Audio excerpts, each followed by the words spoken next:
systoliques de repos sont souvent augmentées, mais elles dépassent rarement les limites physiologiques. L'hypertension atteint moins de 10% des enfants obèses. Toutefois, elle n'est pas exclue si on rencontre un enfant obèse.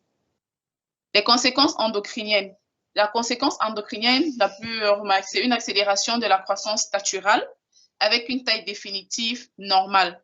Ceci est dû à une augmentation de la concentration d'interféron 1 induite par l'hyperinsulinémie. Chez la fille, on note une puberté avancée ou des troubles de rythme, à savoir soit des aménorrhées chez une jeune fille en âge d'avoir des menstrues, on a une aménorrhée, soit on a des spanioménorrhées.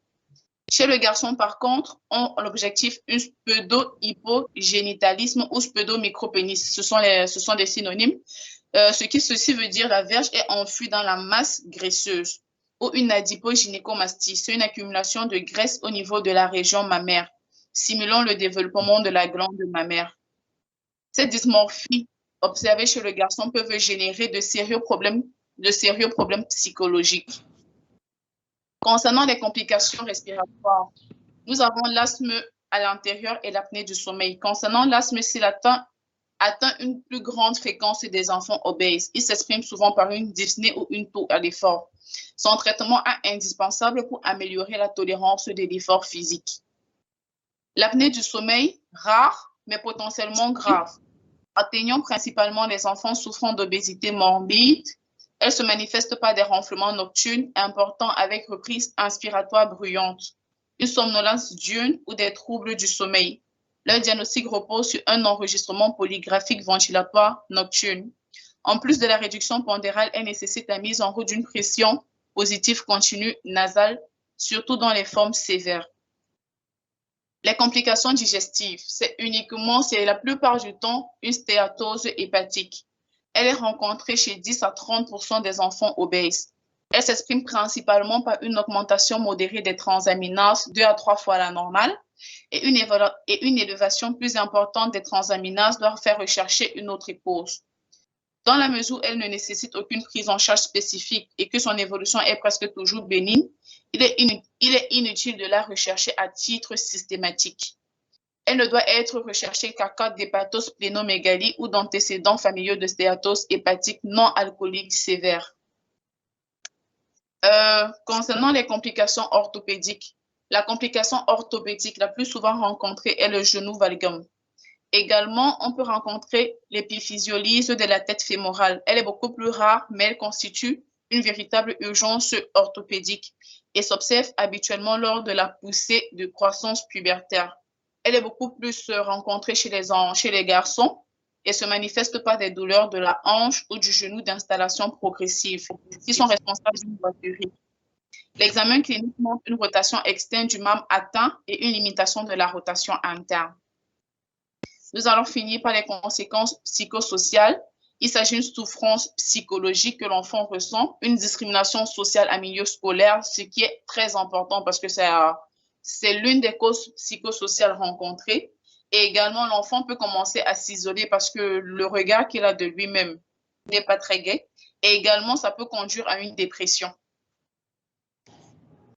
Concernant l'éthique étiologique, on va parler des facteurs étiologiques de l'obésité. Il faut savoir qu'on a 3 types d'obésité. Obésité commune, obésité endocrinienne. Et on va commencer par l'obésité commune. L'obésité commune représente 90% des obésités. C'est une forme d'obésité la plus fréquente et plus souvent d'origine alimentaire à hérédité polygénique. Les facteurs de risque de l'obésité commune sont un rebond d'adiposité précoce, qui semble plus souvent associé à une alimentation des premiers mois riche en protéines. Les enfants qu'on nourrit on introduit une alimentation artificielle alors qu'ils sont censés être sur des allaitements maternels exclusifs. La consommation de lipides dans l'enfance, c'est-à-dire des fast-foods, des boissons sucrées, ont été associées à l'obésité. Mais c'est beaucoup plus la consommation calorique totale plutôt que la nature de l'alimentation qui prédispose à l'obésité. Également, comme le risque de l'obésité commune, on a l'obésité chez les parents, l'inactivité physique, la sédentarité. Dans la sédentarité, le temps passé devant la télévision a été associé à l'obésité. L'association de ce comportement avec un grignotage plus élevé a été montrée. Également, comme autre facteur de risque, on a l'absence d'implication affective ou éducative parentale dans l'enfance. Le niveau socio-économique bas, un temps insuffisant de sommeil, même en excluant les sujets avec apnée hypnoïde du sommeil, est associé à l'obésité. Dans l'obésité commune, nous avons également le traitement médicamenteux, les glucocorticoïdes et les traitements antipsychotiques, les antiépileptiques également sont associés à la prise pondérale. Nous avons la programmation fœtale, la conjonction d'un environnement anténatal pauvre et d'un excès calorique postnatal prédispose à l'obésité, au syndrome métabolique et au risque cardiovasculaire. Il est à noter que la macrosomie fœtale prédispose à l'obésité de l'enfance.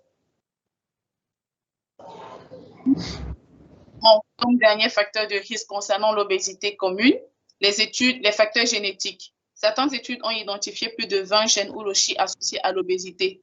Le plus important entre eux étant le gène FTO. Les mécanismes moléculaires par lesquels ces gènes et lochis prédisposent à l'obésité sont le plus souvent inconnus. Maintenant, nous allons passer à l'obésité génétique. Dans l'obésité génétique, on distingue l'obésité syndromique et l'obésité monogénique et oligogénique. Ce qui veut dire que c'est lié à une mutation. En gros, ça veut dire que c'est lié à une mutation dans le génome. Nous allons commencer par les obésités syndromiques. Les obésités syndromiques représentent 2% des obésités.